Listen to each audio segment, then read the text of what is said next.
നമസ്കാരം. ചിങ്ങം രാശിയിൽ ഉൾപ്പെട്ടു വരുന്ന മകം, പൂരം, ഉത്രം ഈ നക്ഷത്രക്കാർക്ക് ഈ ഒരു മാസത്തിൽ നിങ്ങൾ വിദേശത്ത് പോകുവാൻ ആഗ്രഹിക്കുന്ന വ്യക്തികളാണ് എന്നുണ്ടെങ്കിൽ നിങ്ങൾക്ക് തടസ്സങ്ങളെല്ലാം മാറി വിദേശത്ത് പോകുവാനും അവിടെ ജോലി ചെയ്യുവാനും അല്ലെങ്കിൽ അവിടെ വിദ്യാഭ്യാസത്തിന് വേണ്ടി നിങ്ങൾ ആഗ്രഹിക്കുന്നു എന്നുണ്ടെങ്കിൽ വിദ്യാഭ്യാസം ചെയ്യുവാനും എല്ലാം സാധിക്കുന്ന ഒരു മാസം തന്നെയാണ്. അല്ലെങ്കിൽ നിങ്ങൾ അതിനുവേണ്ടി ചില വിദ്യാർത്ഥികൾ പരീക്ഷകൾ എഴുതാറുണ്ട് വിദേശത്ത് പോകുവാൻ വേണ്ടി.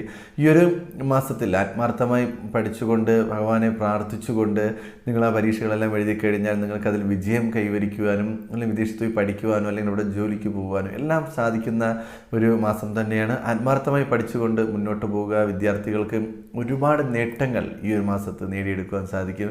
വിദേശത്ത് ബിസിനസ് ചെയ്യുന്ന വ്യക്തികൾക്കും നേട്ടങ്ങൾ ഉണ്ടാകാനെല്ലാം സാധിക്കും. എന്നിരുന്നാലും ഇവരുടെയൊക്കെ കുടുംബജീവിതത്തിൽ ചെറിയ ചെറിയ പ്രശ്നങ്ങൾ ഉണ്ടാവാൻ സാധ്യത വളരെ കൂടുതലായി കാണുന്ന സമയമാണ്. കുടുംബത്തിൽ